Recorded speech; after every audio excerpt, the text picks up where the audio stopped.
Hello, hello. Hi, everybody. How are you? Happy Friday. Are you having a good day? At least it's not raining, right? Yeah? And I still think it's cold, even though it's not. But I would complain that it's cold. Show of hands, who is the most excited to be here today? Who is the biggest Ann Wilson fan? Okay, well, hopefully we'll chat for a little bit, and then hopefully you'll learn something that maybe you don't already know about Ann, because that's the cool thing about being here, right? That you get to experience something that a lot of people don't. So put your hands together. You can stand up if you want. Everybody, Ann Wilson.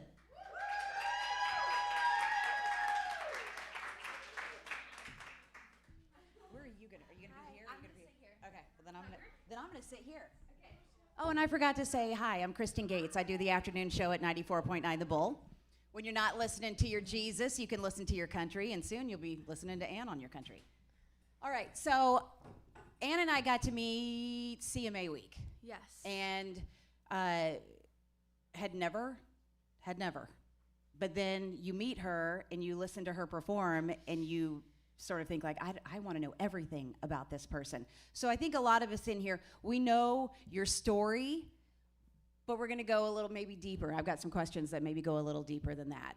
Okay, so we all know that probably you weren't aspiring to be a recording artist when you were a little girl. Yes.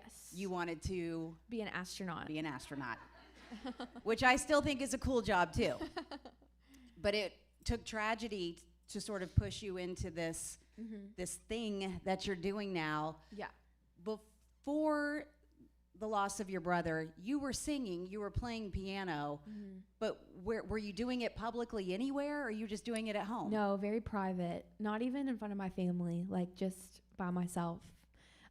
Just would play the piano. My mom forced us to take piano lessons. Mine too. So it was kind of something we had to do, but yeah, I didn't really have a desire to sing. It just wasn't a part of me back And then. so you weren't writing your own songs at No. that point? Never. So it really was losing Jacob, your brother. Yeah. You were 15, 15. and he was 23. 23. And that's when your parents, I guess, were listening to you sing, and they said, well, you need to sing at his funeral. Yeah. But it wasn't an immediate yes for you. Yeah, it took me probably like 12 hours to really think about it, which felt like a really long time then, because it was like we were planning the funeral and everything was having to get planned so quickly. But yeah, it took me about 12 hours, and I went upstairs and I prayed about it, and I was like, if I'm supposed to sing, then just let me know, God. And I felt like he said, I want you to do it. And then I had some friends that I knew kind of played music with me. We played a couple times together, just kind of fun, and they helped me do the funeral. So it was really special.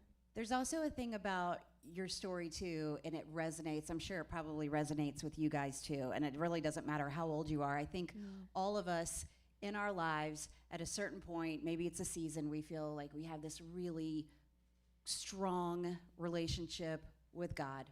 We think that there's nothing that's going to make us falter. But then also as we get older and we experience these things in life, I think sometimes for a lot of us, you sort of think, I've got questions here, I'm not sure. Yeah. And then when I learned about what brought you so deeply to your faith, even though you'd been raised in the church, you were going to a Christian school, it took one person.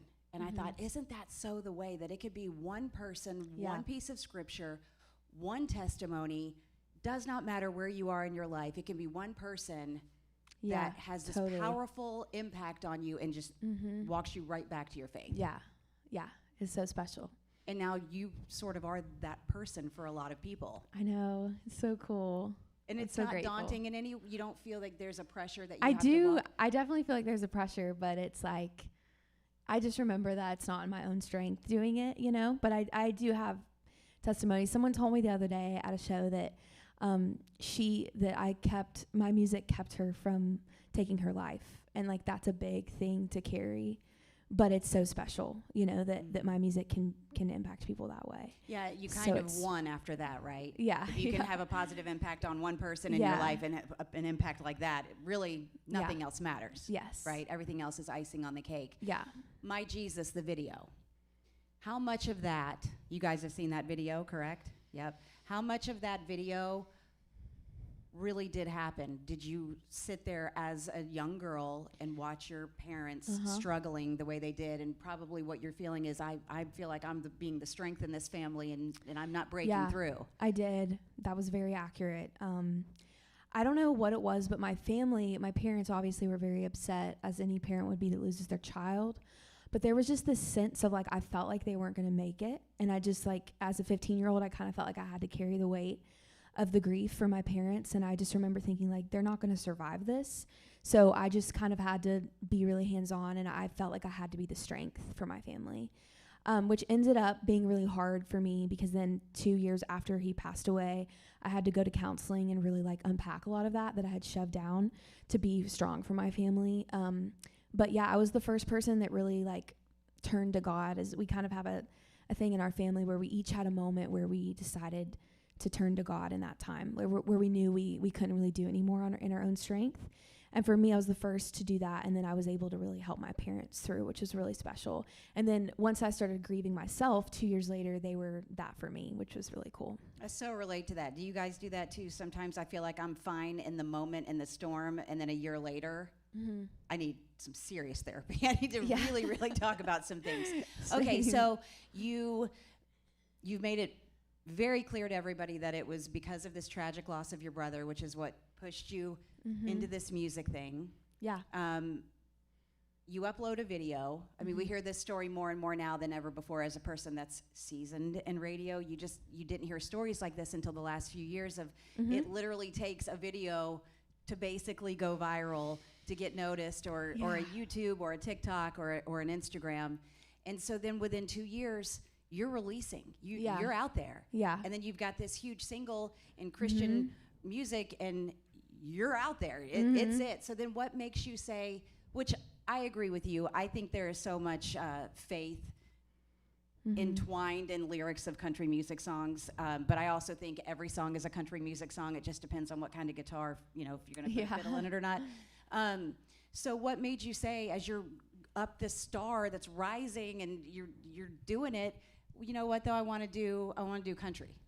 Yeah, it was really cool. So I grew up in Kentucky, and I grew up on a farm. My grandparents owned 700 acres of land, which is insane. It's been in our family since 1920. And it got passed down through the generations, so my granddad still owns the land now. But I grew up going to the farm, and I always had a love for country music. My brother raised me on country radio, and my mom and dad raised me on Christian radio. So I had, like, a very good amount of both in my life. And when I started writing songs and getting into the music industry, my record label and my co-writers and everything, I was 17 years old when I signed a deal. I was very young. I was a junior in high school. And all of them would, like, tell me what to do. They'd be like, we want you to write a song like this, or we want you to do this, because they were just trying to help me kind of figure out, like, what my sound was, because I was so young. And I had no intentions of doing music. And I got so fed up with it, and I was just like, I'm done. So I went to my farm. I sat by myself for, like, 2 weeks at the farm. I stayed with my Nana, and I started, like, journaling out song titles, and they were all very, like, country. Like, in my mind, when I was coming up with these songs, it was like country sounding stuff, but Christian lyrics and like a faith-based message.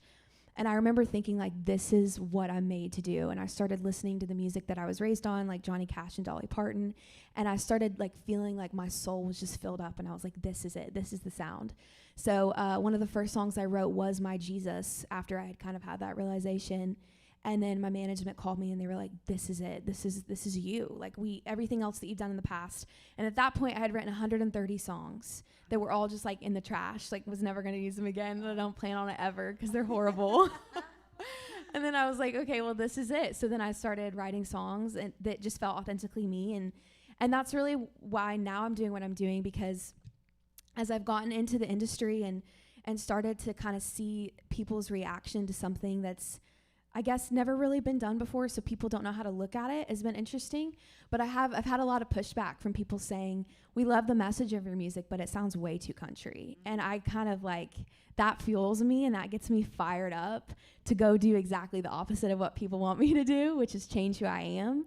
And for me, it was like, I'm not going to change who I am. I'm going to be authentically who I am, because that's all I can be, and that's who God made me to be. And so this new record that comes out in April is exactly that. And that's what led me to want to kind of step into the country world. Was I want to write songs that I believe in, that have the faith-based message, but I also want to talk about my upbringing and my country roots and not feel like I'm in a box to have to fit in. And so that's really where all this music has come from. Just like, I'm going to be me and I'm going to do my own thing. So. Yeah, I think I agree with you, and I hear it all the time. And listen, you hear all the good with what I do for a living, but everybody's got an opinion. And people, not all, but some people are like, I like the good old country music. This isn't country music anymore. And I think, why not? How lucky are we that we got a genre that's got all of these different lanes and new ones coming all the time? And I think you're blazing one for yourself. And I also think, and maybe you have an opinion about this or not, but why are we boxing, for your word? Why are we boxing? Why can't it just be music? Totally. Right? You guys flip around sometimes to hear different songs on different stations? Yeah. As long as you're not doing it while I'm on the air, perfectly fine. Okay, so you talked about the new album. Yes. Coming out April 19th. I'm so excited. It's called Rebel. I'm so excited. I just announced it. And Rain in the last Rear night, View. midnight. I've got to see you perform already. Am I horrible if I say that my favorite that you've done so far is God and Country? No, not at all. Okay, so that's released today. Yeah, it just right? came out today. You guys ready to hear her sing? Yeah. Yeah. Ann Wilson, thank you, everybody. guys.